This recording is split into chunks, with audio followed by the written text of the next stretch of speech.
Hi my friend, thank you for watching. In a previous video, I asked if you want me to make a future one about how to create a more balanced life. And the comments and DMs I've been getting from you compelled me to make today's video. Life balance is a hot topic on everyone's mind. Today's world is high speed and high stress. We have so much to balance: work, family, friends, taking care of others, taking care of ourselves. Social, environmental, and political consciousness, to-do lists. We are a culture so overwhelmed.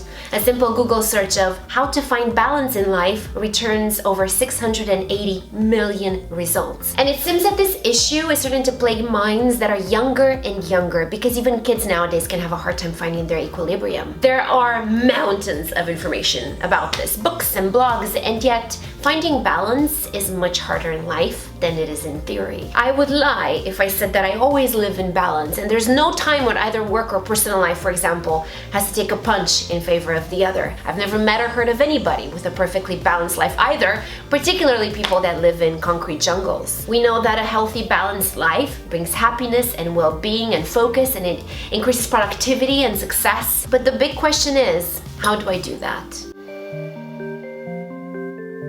Today I'd like to share with you some applicable real-life ideas that work. Some may be harder to implement than others, but their legitimacy can't be diluted nonetheless. And at the end of the day, their success depends mostly on the individual lifestyle. So the first step is to ask the bigger question, one often overlooked, which is, what does a balanced life look like to you? Many people think that a balanced life means spending the same amount of time equally in all spectrums of life, but that's impossible because realistically, we don't have sufficient amount of hours in a day and life is constantly changing. What's balanced for you today may not be balanced for you tomorrow or next week. So the one constant factor in the pursuit of balance is a feeling of happiness that comes from accomplishment. And that feeling will be so much easier to spot when you have an idea of what balance means to you. That's step number one. What does a balanced life look like to you? Throughout my searches, I found a website that allows us to see and print a chart outline of what our lives roughly consist of based on current feelings of accomplishment in each life segment. It's awesome. That's really powerful to see at a glance. I like to do that every month as things change and get a rough idea on what I need to put more time into that month so I feel happy and accomplished and balanced.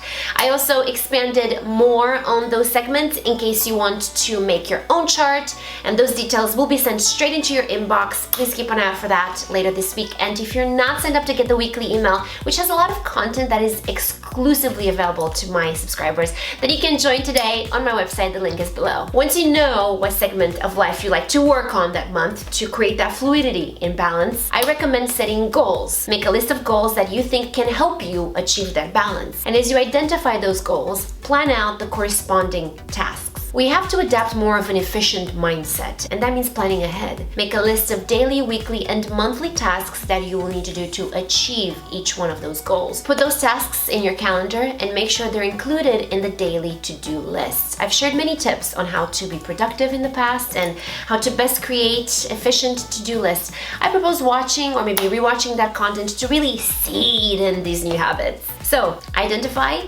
examine, set goals, plan corresponding tasks, and put them on your calendar. Another way that I've been practicing more balance has been through a rethinking of errands and chores. I actually wrote down the stuff I was doing every day for a month, no joke. And when I look back at it, I realized how many unnecessary and repetitive things and trips I was making, things that were consuming time and energy and were dragging down the average of the day. If you can, outsource anything that's time consuming. Nowadays, we can get groceries online and delivered at our door. You can pay the kid down the street to mow your lawn. Even if you're on a tight budget, you may realize that freeing up time will be worth it. A really good idea is to trade services with friends, something you may love doing, others may hate doing, so you could offer to help each other out with tasks that you enjoy or were planning on doing anyway. I'll garden your roses if you can babysit for me once a week, or I'll cook dinner for you if you can pick up my dry cleaning. I was gonna cook anyway, so might as well cook a little extra for my friend who can do something else for me instead. This basically leads to a little more spare time and or doing less of what you dislike.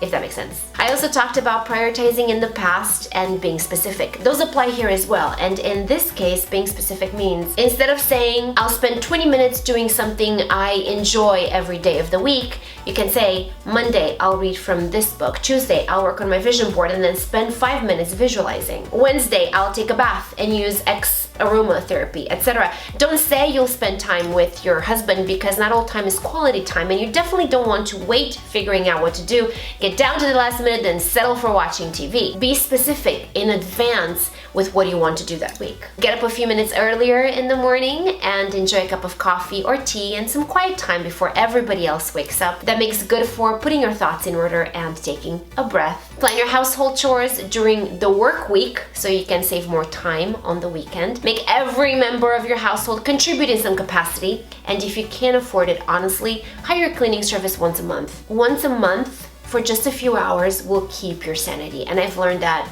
for myself. Talking about the weekend, we have to disconnect from all technology for a few hours every day off. Many of us spend our Saturday outdoors, for example, but still check our phones. Turn off all the gadgets for a few hours and give yourself a rest. That should be mandatory, and it sure is necessary for balance. Spending time alone may be one of the hardest things to do, but it's critical for lowering stress and increasing happiness. Stretch, do yoga, write, draw, read, or simply light up a candle and do nothing. Figure out how many times a week you can fit alone time and for how long, and then plan it in. Make sure you include things to treat yourself every week as well. Get a pedicure or a facial. 2 things which you could also do yourself in your own bathroom. Schedule a massage. There are a lot of places where you can get a 30-minute reflexology massage for like $20. Whatever a treat means to you, as long as it's a healthy one, do it. To me, getting fresh flowers is a treat, so I do that every week. Expand your knowledge base and awareness. Take a class, learn something new, maybe something you've always wanted to learn. Read a book, listen to podcasts. Do something that stimulates you mentally and challenges your creativity. Creativity gives purpose, and purpose leads to a fulfilling life. Creative people are happy people, and happiness is balance. Make a list of things that can potentially keep you from sticking to your plan, and next to it, what you could do to counteract that. What could be done to stay on track as much as possible, basically. Simplify more things. When you work your life around simplicity, you reduce the number of things that are out of balance. So look at each segment of your life and think about how to cut losses and minimize toxins. Simplify your relationships by staying connected only with people with positive influence. Sorry, but complainers, whiners, and poor attitude people should be cut out or cut down. Simplify your social media approach to only X amount of checking it X times a day so you don't get sucked into that vortex. Your diet. Maybe instead of all sorts of rules, you could simply do something like no meat Monday or veggie Friday or no gluten Wednesday. And that's it, you only worry about one thing that day and simplify. Another tip for balance is this. When you set aside quality time with your family and friends, make sure it's not time spent in front of the TV. Go out on a date with your loved one, have coffee with a friend, play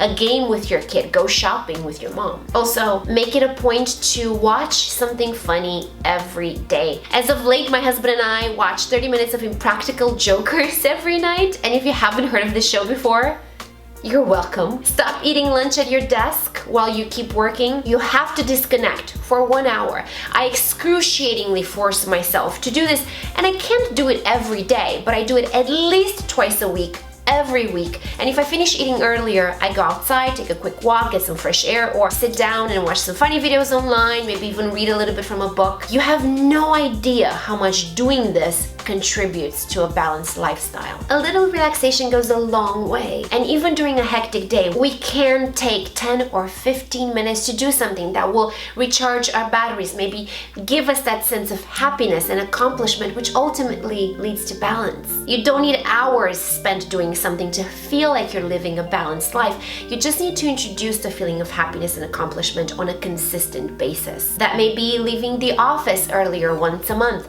spending an hour a week doing a hobby that you love, or going out on date night every Thursday. Build your schedule in such a way to where you can handle a task a day that goes toward balancing life segments. That's totally possible, and it's important to remember that, because balance is not a final goal, it's an ongoing process. Being balanced does not mean being relaxed and happy all the time. I wish it did.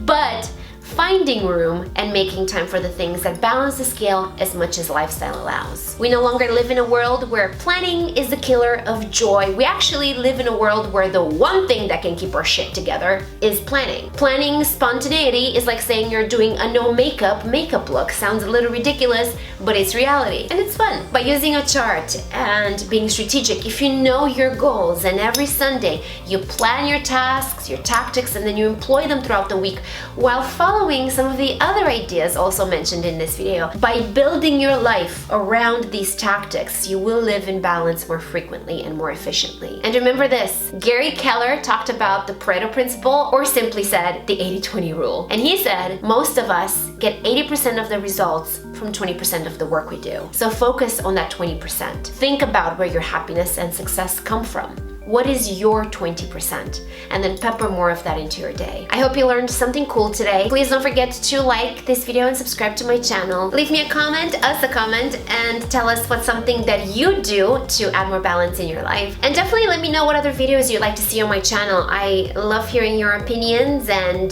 many, if not most, of the videos on this channel are actually your suggestions. May good luck and fortune follow you everywhere you go today and every day. I love you and appreciate you so much for being here, and I'll see you again in a few days.